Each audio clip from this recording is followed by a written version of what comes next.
So this is another week, another episode of Breaking Down Security. I'm Brian Brake. Welcome if you are new. So, welcome. Ms. Berlin, Mr. Betcher, as always, are here with it. Hello. Hey. So, Ms. Berlin, feeling a little under the weather. She's dry. I'm a trooper, though. I'm high on stuff and still on podcasts. Well, high on security. High on security and That's NyQuil right. and other cough medicine and stuff. Well, you know what doctors say, don't operate podcasts when you're medicated. So This isn't heavy machinery. It's only a couple pounds. wow. So this is light work, is what you're saying. The podcast This is light work. yeah. Wow. We're not doing any heavy topics that require use of much brain power. Yeah, we were going to do a heavy topic this week, but we're gonna hold off on that one until Ms. Berlin gets better and back from her vacation in Atlanta, of all places. Yeah. So, Mr. Betcher, before we get started on our topics this week, was there been any interesting malware at work that you'd like to talk about? Well, we got a little bit of Dridex, so I'm gonna take a look at that. Maybe have something for you guys next week. What's Dridex? Dridex is a banking Trojan, Right. So it's real sneaky. There were several iterations of it, and the first one I was privy to at work was one that was basically in memory. Uh-huh. So it stayed there. It deleted itself from the disk and just ran as a process. And then when you shut down, it would write itself to disk and write a run key. Right. So then when you loaded it back up, when you turn your computer on again, it would load the run key, delete the run key, and delete its file off the disk. Okay. So that was pretty cool. And then there was another version after that, which used the atom tables. Atom tables. Yeah. So it was some table. Atom is a table that different processes can share things. Okay. Is this going to be something on the BDIR podcast or what? We may talk about atom tables in the future, but not anytime soon. Okay. But we may get there. Okay, cool. It's not a huge topic, but it was something that was exploitable. I don't know. I think they patched it or whatever. But speaking of Atlanta, they did get hit by ransomware. I saw that. Yeah, the city. And I don't know if they are actually paying the ransom. We may know by the time this podcast comes out, but as far as I know, they were keeping that under wraps. I knew there was something important here, but yeah, it says the FBI's I'm getting this from Kanana website. What is it? Oh, CNN. I'm sorry, CNN. Sorry. Yeah. Kanana. Yeah. Kanana. Sorry, I need some meds too. So, as it said Thursday, Atlanta's mayor urged anyone with personal information in city systems to check financial records as the investigation continues. They were fairly owned, I think, straight up and down. So that's crazy. Yeah. So we don't know any details other than they were, like you said, fairly owned. But as to how they got it, I'm assuming it was phishing emails, but we don't know. Yeah. So yeah, the ransom demand is all speculation at this point. The ransom demand was $6,800 per unit. I assume that's per system, or $51,000 to unlock the entire system. So they give them a package deal. That's nice. Yeah, there you go. Like a site license. Yeah. Get 10% off if you pay within the end of the day. Yeah, no joke, man. Oh, that's awful. It's the end of the quarter. We have to raise prices tomorrow. Oh my goodness. Wow. Yeah, I saw the tweet, and our good friends over at Defensive Security, Jerry and Andy, had commented on it. The tweet was like, "We're experiencing outages on various customer-facing applications, including some that customers may use to pay bills or access court-related information. We'll post any updates as we receive them." So accessing court-related information, for me, that sounds like a bit of a privacy issue, even though a lot of the stuff that is at court it can be, gotten through public knowledge, like, deeds and titles and such. But, so they're saying to check, credit ratings and such like that. But there's definitely a PI issue here, personal information being disclosed, which... Yeah, you would have to think that the next iteration of ransomware, although it is built for speed, except the ones that are written in Java, right? But they work really fast, and within a couple of minutes, your entire system is encrypted. A lot of them do like the first couple of kilobytes in a file just to speed things up, not the entire file itself. Yep. So you can get some information from the file if it is the type of file that is sequential or whatnot. But it would seem that the next iteration would be ransomware that not only encrypts the file but also downloads a copy of the file. Yeah. Right. Yeah. So that they could potentially get private data out of while at the same time demanding the ransom. Yeah. So they could catch both ends. They could sell the data for whatever means, and they can also ransom the files. So here's an interesting thought. With Equifax being the way it was, with all that personal data out there already, is the landscape, and I'm just, asking for conjecture here or supposition, but do you think that the pulling it down and selling it again would make sense, considering that Equifax pretty much everybody's data was owned? So it depends on what kind of data you're talking about. For example, if it's an oil company, they may have done millions of dollars in researching where to drill next. You may have some proprietary company information on their next design that they're going to release. Say Intel's latest chip that they've designed, but it's 5 years down the pipe, right? Right. So if another government were to get a hold of that design, and they could make their own chips and things like that out of that intellectual property. Now, in the case of Atlanta, there's probably not much there, but what's already been taken from Equifax. I'm not sure. Did the Equifax stuff come up for sale anywhere? I mean, or are they still thinking that it was a government that took it, and that information has not been made public yet? I haven't actually heard anything more about where that data is or was. I thought they were assuming it was another government because the information didn't show up anywhere yet. Right. And it's been a while. You would think it would be online up for sale somewhere. Yeah. It just hasn't been. Yep. So it's. I don't think it like watered down the the information yet. So So according as of a day ago on CSO Online, Steve Reagan, I think, wrote this. Nope, Miss Smith. Okay, so he reported on it, I think, when it broke. But they're saying the SamSam ransomware was what hit him up. So maybe that's something you guys could talk about in future BDIR show about what SamSam is, if you know what that is. Yeah, maybe so. I mean, ransomware is kind of boring for us. It just encrypts all the files and that's it. There's nothing, interesting for us about it other than that. They all have pretty much the same MO. Yeah. Sorry, I probably should have been sharing this with y'all. So the other thing I read from it was that it wasn't very hard to get infected, because apparently the city had RDP exposed to the public, as well as VPN gateways, FTP servers, and IIS installations.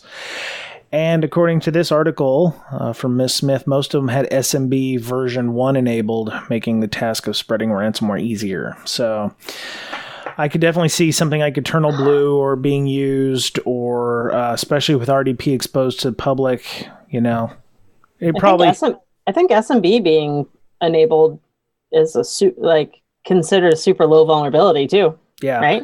Yeah. Well, they make a delineation here. It says they have SMB version 1 enabled. So that could have been inside the network. It doesn't actually say SMB 1 was exposed to the internet. If it was, the city of Atlanta is just stupid. I apologize. Even then, I mean, if you have it open within the entire internal network, it just makes that ransomware spreading like 10 times easier. Right. And we talked about this in my my 504 mentor class about multi-exploit, viruses and Trojans and botnets where, they get in and they start scanning for other things. And, okay, now we see SMB version 1. So we're going to use this exploit that we've been packaged with to, laterally move through the environment. So you definitely see those kinds of ransomwares or viruses or Trojans where, it's not the only, they're not a one-trick pony. They have most other weapons in their arsenal they use to gain persistence or lateral movement. So, all right. Well, so let's talk about one that I know Ms. Berlin was very interested in talking about, and that had to deal with Facebook acknowledging keeping records of calls and texts from Android users. This was from slate.com.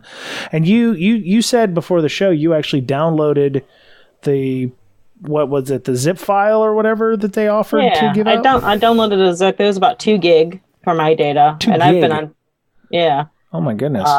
Well, but, and keep in mind, they always reduce the quality of your videos and your audio and your pictures and everything when you put them on Facebook. Okay, right? so this is everything on your Facebook. This is everything. Okay, so every they offered picture. it up? I mean, how is that? You can just go download your data that Facebook owns? Yeah, you just go to settings and download all your Facebook data. And it's interesting. It showed a lot of any of the security changes I had made, name changes, password changes, when and where, and what IP address lots of your logins come from. Right. All that kind of stuff. So that was kind of interesting. It didn't really have anything that I didn't know it already did have. Right. And I'm not huge on. I understand how people can be huge on privacy and everything with themselves. Which, if you're a huge privacy advocate, I wouldn't imagine you would be on Facebook anyways. At least with any of your real data. Yeah. And I use it for whatever purposes I find useful. Right. But the thing was that they, when that news article broke, that guy had all of his call history and all that kind of stuff in that Facebook data. And that's a complete, none of my data, I had always used Android, and this was an Android thing that they had. Mm-hmm. Is opt-in feature for, people using Messenger or Facebook Lite on an Android device. Right. But, like it says, it was opt-in. You agreed. I mean, it says when you read that, it's going to have access to your contacts. It's going to have access to your SMS messages. It asks you if you want to send SMS messages through Messenger. How many people actually read those things? It's like the EULA. They just click through. Yeah. Hey, I want to be able to use Messenger. Okay, whatever, click. Right. So Facebook claims it was an opt-in thing, but Ars Technica refuted their claim that everyone knowingly opted in. Yeah. So there's wait. You said knowingly opt in. I can click something and not know what I just agreed to. That everybody who clicks on a EULA said, I feel like they were pretty vague about it. Oh, right. Yeah. But still, it's it's a social network. What do you expect if you're? I don't know. Yeah. So you use it strictly for academic reasons? Me, no. I do. Definitely not. All the time. Yeah. So, okay. I just don't care. I just don't really care if the information that I know they have is out there. Right. And I'm strict with my permissions on it. And I just hope they don't. I hope they actually, do what they say they're going to do when I set those permissions how I do. Right. So you buy, so if you buy an Android phone from a phone company, you cannot uninstall Facebook. It's there. Unless you root the phone, it's not going anywhere. It's always there. So is that what they're talking about? You've opted in because you decided to buy the phone, and maybe companies like Verizon and AT&T are actually getting paid by Facebook to upload all your data? Is that a thing? I don't know that. That's not in the not in the document. You have to have a Facebook account. You have to sign up for Facebook pretty much. So like what you're saying, the crapware that you get when you buy the new Galaxy phones or whatever, they're going to put some crapware on there that you can't uninstall because it's part of the custom build that they create. When you're flashing, phones for an OEM, they'll add specific APKs or system utilities that get added. Like when I root my phones, I have my Nexus 6 right here. It's not the one I normally use, but I use it for Pokemon, my second Pokemon account. That my daughter uses. I don't play it actually, but anyway. So you can actually, when you're in Twerp or whatever, the custom recovery, you can install whatever APKs you want, and they're automatically installed with it. So you can install SuperSU, which is a Rudy, your SU binary. You can install Magisk, which is a way of circumventing Safety Net, which is the Google check for legitimacy on your ROM. So that you can play things like the aforementioned Pokemon. But OEMs, they can install, Barbie Golf or, Bejeweled or whatever the hell the other little fancy programs are. I don't know. All the ones that I've ever bought, I've never seen Facebook on them. So you actually have to go into like Google Play and download the Facebook app. But I mean, Facebook says, we introduced this feature for Android users a couple of years ago. Contact importers, what they call them, contact importers, are fairly common among social apps and serves as a way to more easily find the people you want to connect with. So it probably says something like, do you want to more easily connect with people you want to come in contact with? Right. Sure. Right. When you first log in on your on Facebook on your mobile device, it'll ask you, hey, do you want to be able to send SMSs or do you want to be able to do whatever? It's like what LinkedIn does when I just did that earlier today with the phone. Exactly. Yeah. LinkedIn does it too. They're like, oh, we noticed that, 85 other people because we looked through your Gmail account. Would you like to connect to these people? Everything does it. Like fitness apps. Right. The Strava thing. Untapped. Right. And anything like almost any of the apps that are on my phone. Have that option of trying to find somebody either in your contacts or worse, they can leverage the app on your phone to automatically tweet out something. Oh my God. Or to automatically, log you in, or you've got Google now that's like, oh, we noticed you went to the library. Tell us more about the library, to kind of, I hate that shit. Yep. I just swipe right. I swipe right on my Google. So, not in a good way. Swipe right's the good one. Yeah. Not in a good way though. Not in a good way. The left. So here, the interesting thing that the article says, this is a record of date, time, duration, and recipient. So they don't actually keep the inside part of the calls, but as we've heard numerous times and on other talks or that have been given at conferences, it's the metadata that intelligence agencies look at. I don't need to know what I was saying. Is all this already anyways. Yeah. I mean, I'm not exactly sure why Google has decided that, me phoning Mr. Betcher at 8 a.m., talking for 2.5 minutes is a big deal. I mean, maybe it would help, tailor ads. So if I called the tire company for 3 minutes, or I called AAA, Facebook would be like, hey, maybe he needs some tires, so let's serve him up some tire ads or something. That it's all about the information and the knowledge that they're aggregating in that case. So, that was just, I just found it quite interesting. So helps you find this.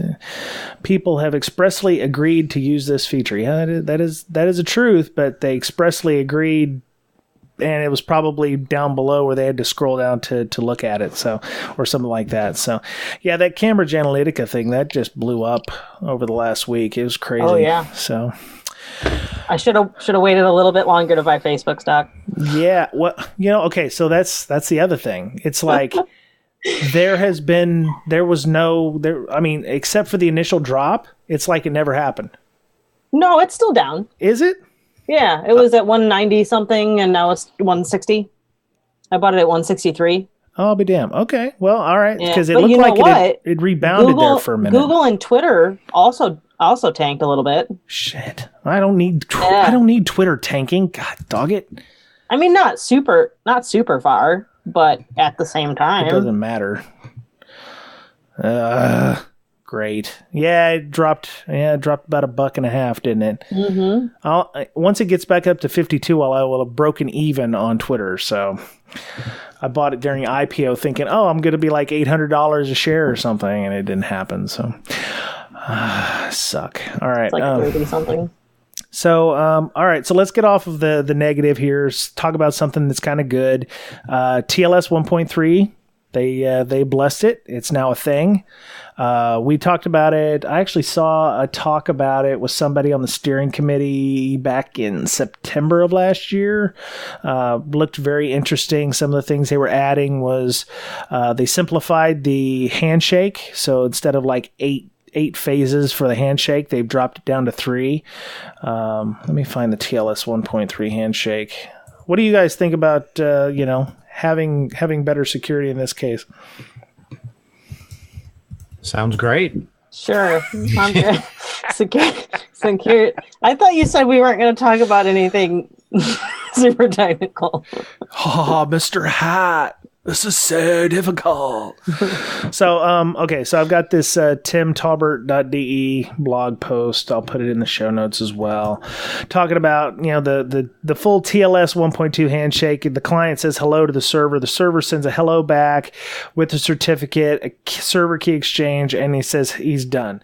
Then the client says, okay, well, here's the keys that I like and the cipher spec, and I'm done with that. And then the server comes back and goes, okay, these are the ones I can accept. And then they like handshake between each other and they win. So with version 3, the client sends a hello, and then the server sends back way more information about what it can and can't do. And then the client... In some cases, and according to this diagram, the client decides what it can support based on what the server can support. And there's a lot fewer ciphers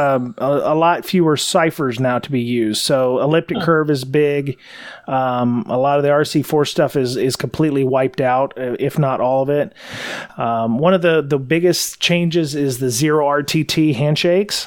Which it's also known as session resumption. So if you are constantly connecting to the same server using the same handshakes, you can use something called session resumption, where it will remember you and go, oh yeah, I remember you. We'll let you in. And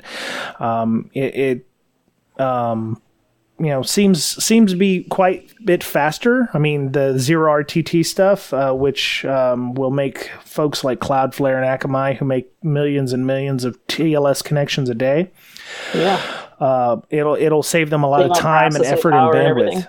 Sorry? I wonder if it saves on processing power then? It will, I would imagine. It'll also save them a ton of bandwidth in the long run, because... and it's faster. So instead of a couple hundred milliseconds to set up a handshake, it'll be like, oh, you're back up and running. So they're worried about replay attacks with that because without input from the servers, fundamentally very expensive. So their possible servers keep a list of every client random they've received in a given window time. So there's ways of doing it in that document. You can see in the article the code needed to do reliable guarantee or reliable delivery guarantee. So it's very interesting. I'm going to talk to somebody about getting somebody on to talk about 1.3 with us. I got to talk to my friend over at NCC Group. She's the one who she ran the talks over there, so she can get me involved with the folks who gave that talk. So I'm gonna, very cool. Yeah. So I'm actually looking forward to it. I like the simplified cipher suite. So we don't have like, I don't know if anybody's ever ran OpenSSL and looked at the cipher suites on that, but there's several hundred, and this has knocked it down to like, I don't know, less than 20. So less than 20 possible like cipher suites that it will support. The problem is it's not always backward compatible. So it may break some browsers, at least older stuff that can't support. I can't use Netscape anymore. Yeah, your Netscape 1.0 is pretty much done. Dang it. Sorry. Yeah.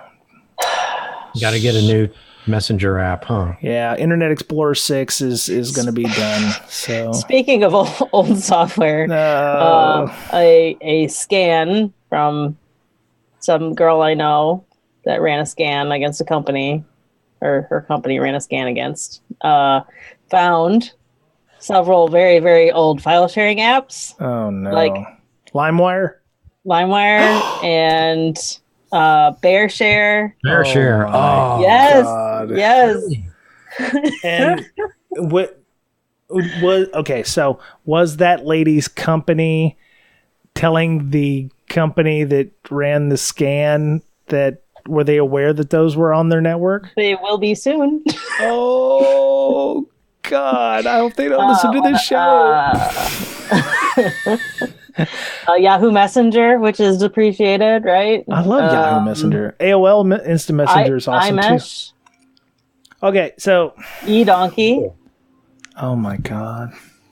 Yeah. Oh my God. All very, very interesting older apps that I didn't even think were a thing anymore, which got me talking about like, do you ever have to deal with Incredimail? Yeah. So, oh my God. So here's that's crazy. So the problem is, have they been owned? Or are these just stuff that people have installed on boxes? Because this, I don't know. I don't know of any legitimate. It could be a guest network or something like that. I'm not positive of the ranges or anything. Does BearShare still work? I'd imagine. Really? Like any P2P client connecting to any. It has to have, like, it has to have other peers somewhere. Sure. Like, how does it find them? There's some Windows XP or Windows 98 boxes probably still cranking away with BearShare and I can't. Their dial-up connections and I can't in the hills. right now. Okay, so but the fact that those have been on that network for as long as they have been lends itself to some hygiene issues with that network. If they can't even detect that those are on there, or maybe they don't want to detect those are on there. Yeah. There's a lot of things. That's a lot of wrong right there. Acceptable use policies are not being enforced or at all. Patching, because some of that stuff would have been deprecated a long time ago. That also lends itself to older OSs being on the network. I would imagine XP or 2000, perhaps.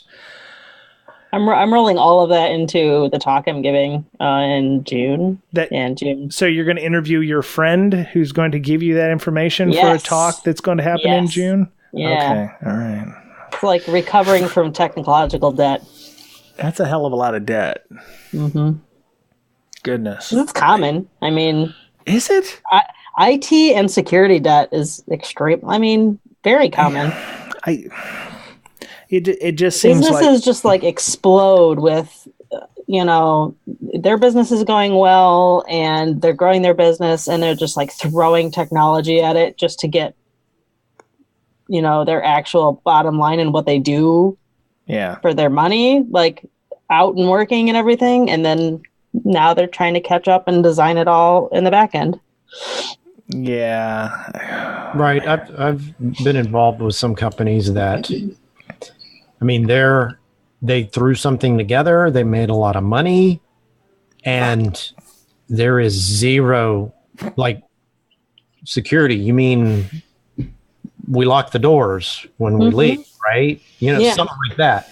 And yeah, nothing from a IT security standpoint at all, except, I got a password for my desktop. Because healthcare and finance and everything like that, they was all paper. Some of them are still all paper, right? But 5-10 years ago, it was all, and to grow that large and try and just become this big, like all on technology is just not very many people actually planned for the future. True. Very true. All right. Well, Ms. Berlin, I know you're feeling really sickly. So, we're going to we're going to cut it a little short this week. I know we did a somewhat newsy show here, and we're gonna come with something next week.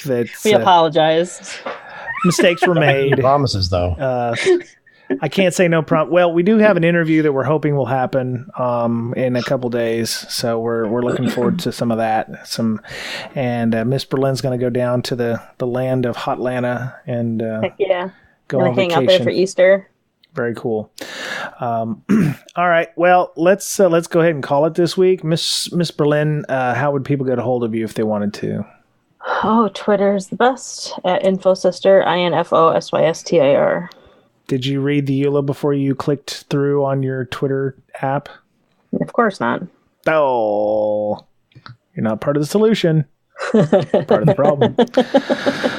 So, all right. So you're on InfoSystir. So that you're on our Slack too. Why don't you tell us a little bit about Slack? Yeah.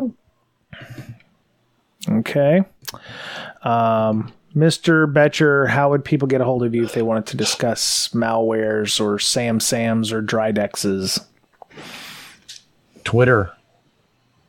I'm at Betcher Pwned. Is nobody on the Slack these days? Is that what it is? Well, there's thousands of people. Yeah. If you happen to be on the BrakeSec Slack, I'll be there as well. All right. During a full moon. I check it out every day. During a full moon at 3 p.m. And you know what? I also didn't read the EULA. Those things are designed so that people don't read them. Right. If we read every EULA, that's all we'd be doing. That's true. So our Slack it's very active. We are several hundred active users. We have over 1,100 accounts on there, which I'm fairly proud of. If you are interested in joining a no BS Slack with a lot of good people, a lot of great networking opportunities, a lot of activity on the job board and our career advice panel channels, you can definitely join us.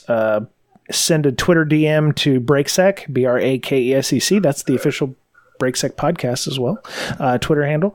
You can also email bds.podcast@gmail.com. That's our official email, and just say, hey, I'd like to join you. And if you do it on Twitter, make sure you have some followers. You've actually used some tweets or something. I actually had to bot check somebody today because I wanted to make sure they weren't from Russia or something. So, I actually replied back to her and I said, hey, what do you plan on using it for? And I didn't expect to get a reply back, but thankfully she replied back. So I let her on there. So she's like, I just don't use Twitter that often. I was like, all right, that's fine. That's cool. I can expect that. So, yeah. So, BrakeSec, of course. We'll start having them just call you on the phone. No, how about no? Put your phone on the podcast? How about no? Actually, we did have like the first 15, 20 episodes. We did have a phone number on there. It went to one of my UMA. It went to my UMA, which I don't have anymore. But yeah, it was an actual number. I think it was 619-37 something 6000. I forget. But yeah. Actually, we should spin that up again. Oh no, we're not. How about we don't? How about we don't? How about we don't? So you can follow me on Twitter at Brian Brake, BRYAN BRAKE, and you can just follow the BrakeSec Slack as well. So some things going on. We have a class that is starting on the 2nd of April. Matt Miller, who we've had on the show, talking about mentoring and stuff. You can go find his show. It's in our show notes. I'll put it in there. But he wants to do a class on assembly and reverse engineering for us. And I said, yes, please. And it's a bit more advanced than what we've had previously. So if you've taken the Tyler Hudak class that we did on malware analysis and a little bit of reverse engineering, this is going to go a little bit further because we're actually got a class that I'm trying to plan after this one on UEFI hacking. So if you are interested in doing some firmware hacking, I'm still browbeating the possible instructor into that. So if you're interested in wanting to learn UEFI hacking and you're not strong with assembly or reverse engineering, join this class. It's $250 for 8 weeks of courses. So it's 2 4-week courses. You can sign up. The syllabus is also in the show notes. We'll give you the link to one or the other class. You can do the assembly or the reverse engineering, or you can do both, and it's a package deal. $150 for each class or $250 for both classes. So there you go. Starts on the 2nd of April and will end if you take all the classes on the 21st of May. So it's on Monday nights. It'll be at 8:30 p.m. Central Time, Central U.S. We can make some arrangements if you can't make the class due to time constraints. I know you folks over in the European theater cannot necessarily attend this one. So, if you are interested in doing that, please send me an email or something, and we can make arrangements. So it's going to be really nice. Matt's a really great teacher. He's a teacher at a university, so it's going to be some really good information and really good content. So please, if you're interested, join us. So, Miss Berlin, you said you're going to be in Switzerland. When is that? I am. I'm going to be speaking at, I can't remember the name of the con. Area 41, which is the DEF CON Switzerland conference. Okay. It is mid-June. Oh, mid-June. Okay, so we've got some time. That's in Zurich. Cool. And then I'll be speaking at ShowMeCon and NolaCon and a couple other ones. Oh, I'm keynoting at Converge Detroit. Wow. We're not worthy. Damn. Big pimping. Wow. Wow. Man. All I did was a white paper for O'Reilly this week. So, Brian, I think we got one up. Good. I know we got one up, didn't we? Yeah. No, actually, that was a great paper on. I was going to ask you how it was adding additional security to an SDLC. So hopefully, Miss Wright will be able to join us at a future date and talk about the paper. So. That was an excellent discussion, and I read it. It was 35 pages of really good content. So that's great. So, all right. Well, I'm out. We're all out. Thank you to our Patreon supporters, and you can find the podcast on iTunes, Google Play Store, pretty much everywhere podcasts exist. We are on that. So please feel free to go look. Spotify, TuneIn Radio app, all those. So that was it for the Breaking Down Security podcast this week, and we hope you have a great week. Be nice to one another, and we'll talk to you again soon. Bye. Bye-bye.